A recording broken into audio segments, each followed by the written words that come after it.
So yan na nga guys ang ating dinengdeng, ating labong with saluyot at nilagyan natin ng pritong isda. Ayan, so luto na guys.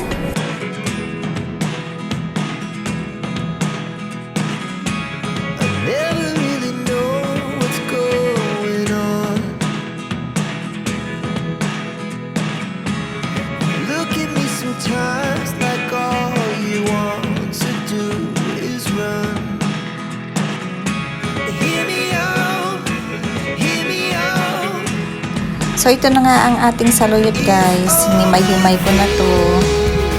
At ang ating labong o bamboo shoot.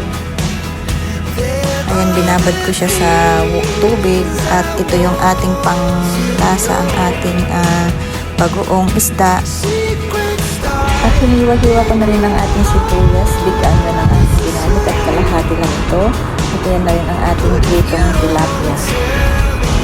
Buntot ng tilapia. So, ayan ang ating complete ingredients. Yan yung bagoong isda, ating sibuyas, at ang ating pritong isda, tilapia, ang ating labong o bamboo shoot, at ang ating saluyot.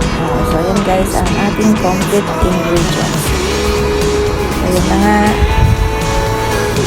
Excited na akong lutuin ito dahil nagugutom na ako. So let's get started. Ayan, ipainit na natin yung ating tubig.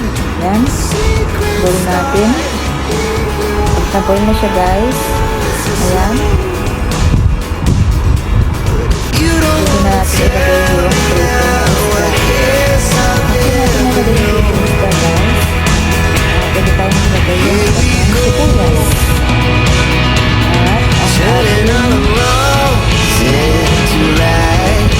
Isda, pakuluan natin yung ating sabaw. Silang kami sa kumulo ito. At pag kumulo na, pwede na natin ilagay yung ating bagoong isda.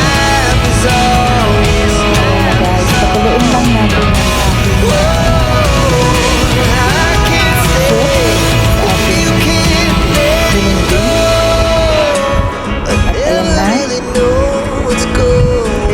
natin ulit hanggang sa kumulo ito. Tapos niyan guys, pag kumulo na siya, ayan, buksan na natin ulit. Check natin yung kumulo na. At ayan, kumulo na nga. At pwede na natin ilagay yung ating labong o bamboo shoot. After nun guys, nilagay na natin yung ating bamboo shoot. I-boil natin guys 5 to 10 minutes o hanggang sa lumambot yung ating labong. So, ganyan lang guys. Palambutin lang natin yung labong. At habang pinapalambot natin yung labong, i-prepare natin yung ibang ingredients. At pagkatapos na yan, tatakpan natin ulit ang ating kawali. Then, after nyan, check natin kung kumulo na. Ayan, at kumukulo na nga. Napakasarap guys ng ating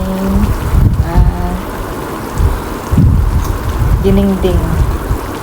Lutong Ilocano guys. So, ayan siya. Sobrang sarap nito guys. So, ayan, maglalagay tayo ng kalamansi para asin-asin konti ang ating dinengdeng. So, ang ating pinaksiwan na labong na may saluyot. Yan ang nagpapasarap sa labong na may saluyot, yung ating kalamansi. So, try natin kung malambot na yung ating labong. After nyan, pakuluan lang natin ulit. At pag malambot na at pwede na rin natin ilagay yung ating saluyot. Ayan na nga guys. At nilagay ko na ang saluyot. Pakukulaan na ulit natin siya guys ng 5 minutes at yung time. So, kaya hanggang sa maluto yung saluyot. So, dapat guys, yung saluyot at yung ating lalo ay malambot. Ganyan lang guys, kasimple ang lutong Ilocano. So takpan muna natin hanggang sa kumulo at lumambot yung ating gulay. Tapos yan, at ayan na nga, tumutulo na. So nakita niyo po yung ating saluyot. Pinugulo na po ang ating gulay. Ayan na nga, luto pa natin konti guys. Ayan, luto pa natin ng konti para sa ganun mas masarap yung ating ganyan lang po ang pagluto guys sa ating luto. Simple lang po siya at masarap. Lutong Ilocano ala Abby's Kitchen Vlog. So yun na nga, tuloy na natin yung ating kalamansi. Ganyan, pagkasiluan lang din natin ulit ng another, I think 3 minutes lang sa kumapit yung kalamansi sa ating sabaw, sa ating gulay. Ayan na nga. Napakasarap guys. At nagulo na guys.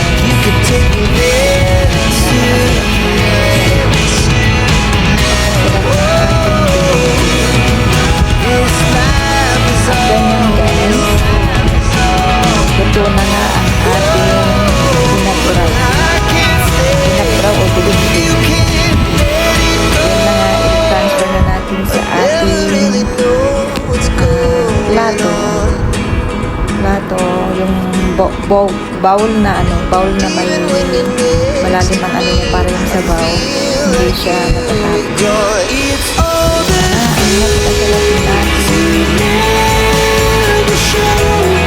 Kain na yung araw na ito. At pwede na natin i-serve yung ating gulay at pwede na rin kumain. Maraming salamat sa pag-watching for my video. Salamat po. Thank you everyone. God bless. Goodbye. Bye-bye. Please subscribe, like, and comment.